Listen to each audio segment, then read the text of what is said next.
I hope this is working.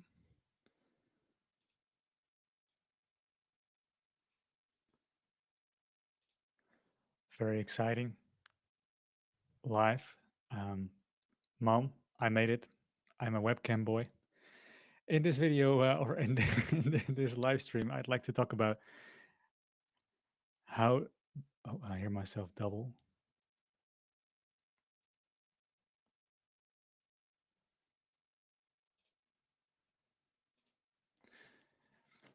Yeah, so many people ask me how come the brain or the limbic brain detects a danger and creates those mind body symptoms. Oh, can I see the chat, by the way? Sorry, I'm still new.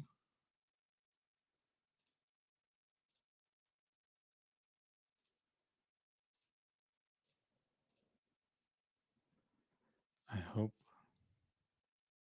I can see the chat.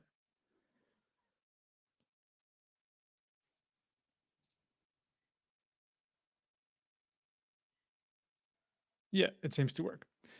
So yeah, many people are asking me how come the brain creates those mind body symptoms because of emotions. It doesn't make safe. In fact, my life becomes even worse. So what to do about it and how to yeah, how come? So let me explain a little bit about why this comes. And first of all, it starts with years of conditioning.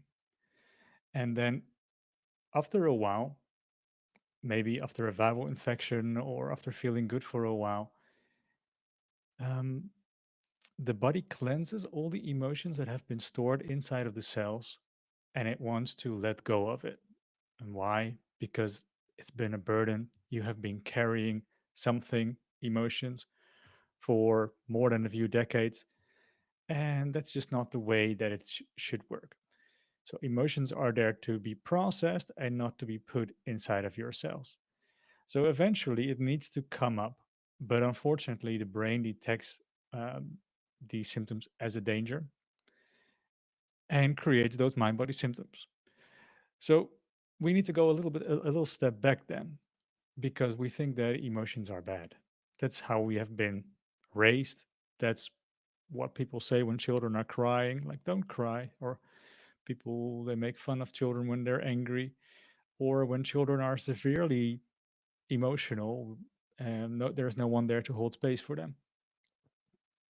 So the child can't hold the emotion, the child shuts down, gets into the freeze response, and creates a trauma. A trauma is every time when you can't hold the emotion. I'm trying to see the chat, by the way. I don't see anything is being said. So a trauma is every time you store something inside of your body, and that makes you feel extremely uncomfortable. Because of that, you need coping. You need to find a way to deal with your life. And the things that you are going to do are things that will make you feel better. So let's say that emotions are dangerous. The anger is not allowed in your family. Then you're going to overcompensate that. First of all, you would like to avoid new trauma. So you would like your caregivers to be kind to you. So maybe you start pleasing them. Maybe you want to do perfectionism. Perfectionism is a way to get love as well. And that's then trying to overcompensate the feeling that you have inside of yourself. So the feeling inside of yourself, and this is pretty deep, is an emotion. It's the inner child. It's the fragment of you that you've pushed away that feels unloved, lonely, unseen because you are not loving it because you couldn't. You are rejecting it. You are not seeing it. And then we're going to do behavior in order to deal with that. And that behavior is called schema or is called coping mechanisms. And in schema therapy, you can learn everything about it. And what we see in, for example, the books of Dr. John Sarno is that he reckoned that everyone more or less had the same amount of coping mechanism. And these coping mechanisms were pleasing, performing, achieving, um, being overly nice, being overly responsible. and that puts stress in the body. So you're basically in those moments in a stress, you're doing activity in a stressful way. And because of that, you are activating the fight or flight mechanisms again, you're against your own emotions. So I know this sounds very deep, but this gets really practical. Because of that, you are in fight or flight against yourself. And that's how you teach over the course of decades your brain that this danger that you're running away from, which is inside of you, so you can't really run away from it, is very dangerous. And then eventually you become more emotional because every time when you want to be loved and you try to be perfectionistic, you're going to feel even worse. And that's going to enrage a part of inside of you. So you now have the child of you that feels lonely, worthless, but also enraged. And the more you are running away from yourself, the less you see yourself. So the bigger the emotional wound becomes. And in our childish logic, we then want to feel even better, and we need more coping and more coping and more coping. And eventually we are only busy with coping mechanisms. And this is, if you read the book, for example, what's the name? Reinventing Your Life, about schema therapy, you're going to see the world in a completely different light. But that is very theoretical. What what is happening is that you are teaching your brain actively day after day after day after day that emotions are dangerous. You still can't sit with it. You probably judge emotions from yourself and from others, and you're becoming as well addicted to the stress hormones. So that is also going to have an effect on inside of your body, because maybe you still remain, or you still maintain a form of homeostasis during those years, but you will always become a little bit more stressed and anxious.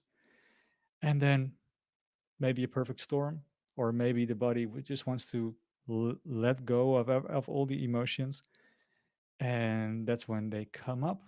That's when they want to be processed. But then there is this negative negative programming that we've done to ourselves. This is sort of like brain retraining in a negative way. Like, oh no, I don't want to feel those emotions. I don't want to sit with that feeling, because that feeling over time is now not just a little bit of anger, but extreme rage. Not just a little bit of shame, but extreme unworthiness. Not just a little bit of loneliness, but extreme pain of being unseen, and etc. And then those emotions are going to be overwhelming. It's not just like a little bit of an emotion, not like la la la la, just an emotion. Not at all. It's more likely that these emotions are very, very, very overwhelming, because emotions are like energies, and it's not just a feeling. It's also drives you towards an action. And sometimes the fight or flight energy has a lot of energy in it to make you fight and to make you run away. So that can be then perceived as a danger by the unconscious mind because of a conditioning. And then it creates those symptoms. Then people get symptoms, they become stressed about the symptoms, they start believing all kinds of nonsense about their symptoms, and pacing stuff, and that there is something wrong with their nervous system or something wrong with their body. They become stressed, they add stress to it, and before you know it, you're in a very negative loop, and it's very difficult to get out of it.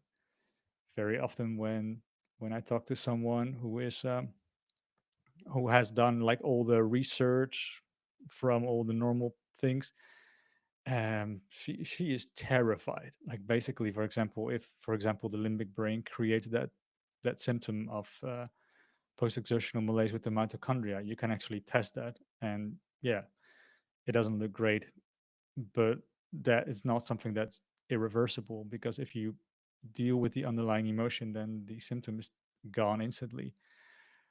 But you're basically putting on a lot more fuel on the fire by overthinking, obsessing, or engaging yourself in all these toxic therapies. So that's my short summary. Is there already any question? I couldn't see the questions until now. Could you explain what a mind body symptom is? Says Nikki. I'd like to. Here. I can show that on the screen. Could you explain what a mind body symptom is? By Nikki Stubbs. A mind body symptom is a symptom that the brain creates for your protection. That's a very short summary. So the brain makes it to protect you. And where are you safe? Inside of your bed, away from people that trigger you with emotions or situations that might feel you worthless or lonely, in your bed, so that you don't have to feel all those nasty things that are actually inside of you, but your limbic brain doesn't really get that.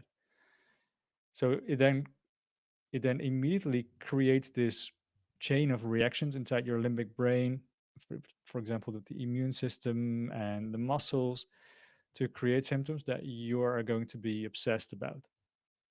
And if you are focusing on those feelings, and you will be, because they're absolutely frightening and overwhelming, and they're the most extreme kinds of sensations that a human being can feel, according to Steve Ozanich. So then you're completely obsessed. What happens then is that you're distracted from the emotions via the symptoms. But the obsession will create more emotions because you're basically terrified of what's happening. And maybe you start losing your life. Maybe you start losing your job and you don't know how to get through the month. So then the limbic brain, which is probably not made for living in today's society, is like, oh, wow, there's even more emotions now. Let's give you some more protection. And it's going to protect you in a way that you are going to be obsessed about. For example, it gave me all kinds of symptoms. Like, I actually count them down. I had 42 symptoms by now. I'm not even ready. But most of these symptoms, I didn't give a shit. Like, I didn't care. Like, for example, brain fog, I thought it was funny. Or back pain, who cares? I can just push through. But there was one symptom that absolutely frightened me. And that was fatigue, because I basically needed my energy to perform, to achieve, to be perfectionistic, to please, to always think about other people, because that was my childhood mechanism that I created. And without the energy, I couldn't survive in my childhood mind. So fatigue was the worst symptom for me, and I accepted it because actually, yeah, well, it's the worst symptom, but also the best symptom. So someone who works in a university gets brain fog. Why? Because they're completely identified with being smart. Why do they want to be smart? Maybe because that's their coping mechanisms to make it through childhood, to get love by getting good grades and then getting into society, etc. So that's a mind body symptom. There are so many of them. Basically, in your head, neck, limbs, back. Well, said that. So in your head, things like brain fog or visual snow syndrome or pain or jaw pain or burning mouth or, well, there's so many. Neck pain, back pain, but fatigue is also a part of it. And fatigue or pain, I think they're the most common symptoms. And fatigue and pain is always created in the brain. There is no such thing actually as pain or fatigue. It's always a protection mechanism from the brain to make sure that you either don't hurt yourself anymore when you've already been hurt, or that you don't expand go over your limits by, for example, running 2 or 3 marathons a day when you don't have the energy to recover from that. So it's always a protection. So what's everyone saying? Hi, webcam boy. Could you? Yeah, thanks for the short and crisp summary. You're welcome.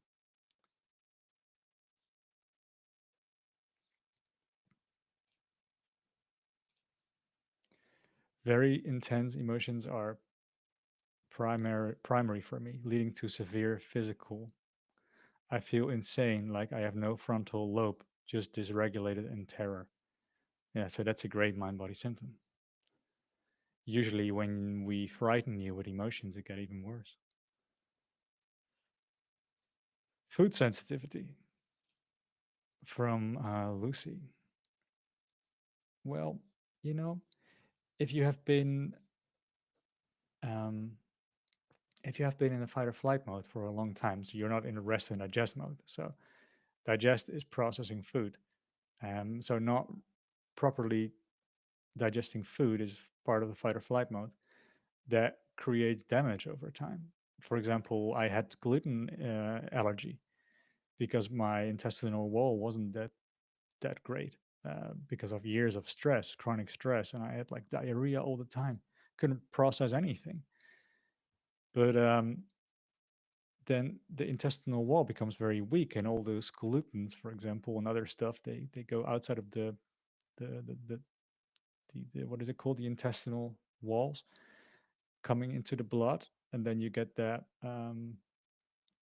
the immune response against it, which makes you feel really bad. Well, it made me feel really bad. But right now, I can eat gluten again, although I was officially gluten allergic for gluten. So for me, none of those labels are, by the way, anything that I care about. So, but if you want to care about your label, then be my guest. Then another question. What if I have no special emotions and feel very normal and happy about my life, apart from my ME/CFS symptoms like exhaustion and brain fog? Well, no. I mean, you have to understand that the whole problem is that you're not feeling the emotion. If you would feel the emotion, you wouldn't need symptoms. So it's either symptoms or feeling the emotions. And you've probably spent multiple decades on teaching yourself not to feel certain emotions. Then the emotions, they're not gone, they are always around. You feel them, but you're just not aware of it. It's in your unconscious mind. And only when you start releasing them, when you really work with it, you'll notice that, oh my God, this is a feeling that I have inside my body for maybe 30 years, but I wasn't aware of it. So um, that that feeling of feeling very normal is sort of like a shallow version of you when you're distracted or not you don't have access to your emotions yet. So yeah, I wouldn't be too happy about that. But I mean, you can teach your brain to feel emotions. You can teach everything that is in the unconscious mind to become aware of by exercises, and that's what we do in the release program as well. So this sounds like if we have 30 years of conditioning, it sounds like a lot of work to undo that. But actually, it isn't like that. I mean, it's probably not 3 months, maybe in total a year, but in that year, you're going to probably have some releases, maybe after 3 or 6 months. And after every release, you can become symptom free for a while. But chances are that you have had more emotions inside of your body. So yeah. Um, Next question is from Patrick. If I join your program, how much is it for a one-on-one with you? And do you have free spots or a waiting list? Well, I used to coach, but I was always booked out, and people were waiting, and there was a huge waiting list. So what I did is I trained new coaches to make sure that there are enough spots, and they know everything that I did, and I went through a huge, uh, very intensive training course with them, and so now they're doing it, and I don't do it anymore, but I help them. So that's sort of like a shift that I've been uh, making, and because of that, I've got more time to do these kind of things. Because before I was so busy with coaching sessions that I couldn't, work on all the other things. And if you, for example, see other CFS programs who were not focused on coaching or finding actually out how this works, they just had their own recovery, and they tell you, you need to copy my way of doing this. This is what I did. Please do it. They had every moment available to focus on marketing, whereas I was just working as a therapist, and I did some emotional training and courses. So yeah, anyway, that's a long story. So I hope you're okay with that. We've got really good coaches, by the way. Like some of them, they blow my mind sometimes, and I think sometimes I'm doing this for quite a few years, so sometimes I don't really see the things anymore, but they see things because we've trained them really well, and I think they're really good. So I'll introduce a few of them soon here. Okay, next question is Eva Maria. Absolutely perfect summary in my experience. 2 years into long COVID, starting to understand. Thanks for that. Could you please post the theory and the book you mentioned in the beginning? I can't really do that right now, but the the the the mind body theory, that's sort of part. Well, it's sort you sort of got my take on the mind body theory, which is much more shallow and superficial than what I know and what I can tell you, and I just gave you a very short summary of that. But if you sort of combine that with trauma work and with schema therapy, so coping behaviors, then you get a much bigger picture. For example, the other book that I mentioned was Reinventing Your Life. That's very dry, but once you've read it, you'll no longer look at life the same way. Okay. Oh, Patrick is saying something to someone else. Nikki. So the terror is created to avoid feeling underlying emotions, which could be the terror of being. This is the loop. Yes, everyone is in a negative loop. And you can forget about all the theories from all those programs that make things so complicated. You either have a symptom and stressed, and you are stressed or not. That's it.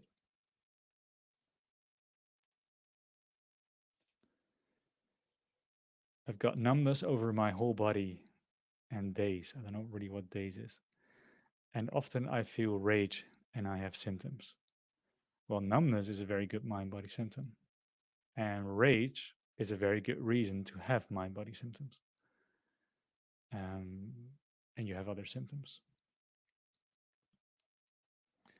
Another question is from Loris. How often do you suggest checking for emotions for people who don't know they feel emotions? Well, this is a difficult question because I want to avoid that you guys go in unprepared inside of your body, because what happens then is you're in for a nightmare. Like imagine that I'll point to you exactly where you feel the emotions along your organs. I trigger you into feeling them, but you don't have any safety inside of your life. You don't have any preparation work. You're going to be in shutdown, and after that, you're going to experience extreme symptoms. And when you're still completely obsessed by those symptoms, they're becoming more and more. And yeah, so I would always recommend to do this in a structured approach.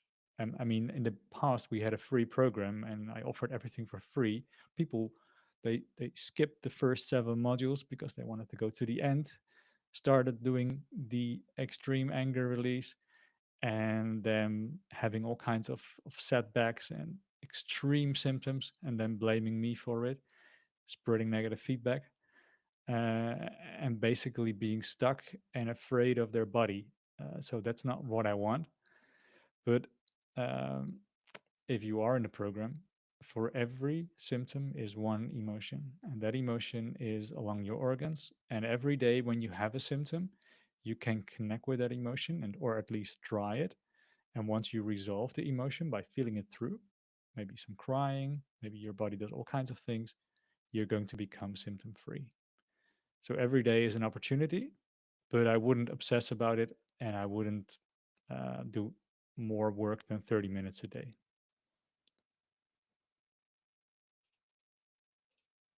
Sometimes I feel an emotional release coming, says Nick, but I instantly get excited because I think, yes, this is the release, and the excitement snaps me out of it.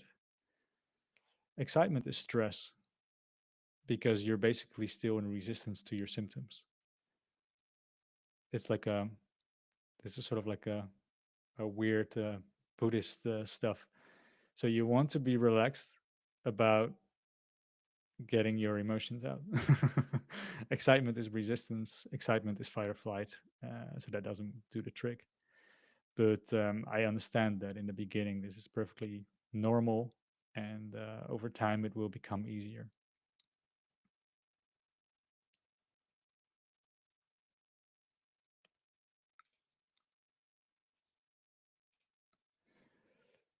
Patrick says again, thanks a lot. Are some of them also speaking German, some of the coaches?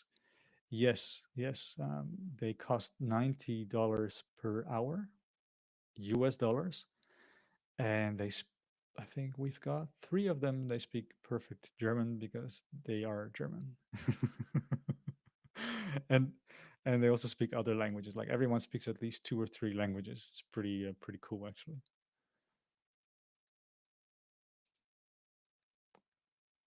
And another question from Nick: what organ is linked with the fatigue? It depends a little bit, but in general, if I give two examples, shame is on the heart, and anger is in the lower belly. Um, but this is not official. This is something that Valentina and I discovered after doing hundreds or thousands of sessions with people. Because if you look at it from other charts, they say that they tell things completely differently. Like the emotion is somewhere else, or they make a completely different thing. But I noticed that after a while, that every time when someone was angry, um, that it was in the belly, and sometimes they were saying that they were angry, but it wasn't, and it was in the chest. But then that was the fear then in the chest for the anger. So by the end, it really started making sense if people were naming the wrong emotions um, to their organs, that there was sort of like a protection emotion going on. Yeah. And both of these emotions can cause symptoms.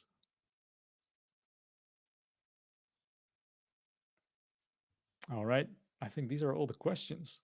Does anyone of you have like want to raise the possibility, the opportunity to ask me another question, or shall we wrap it up?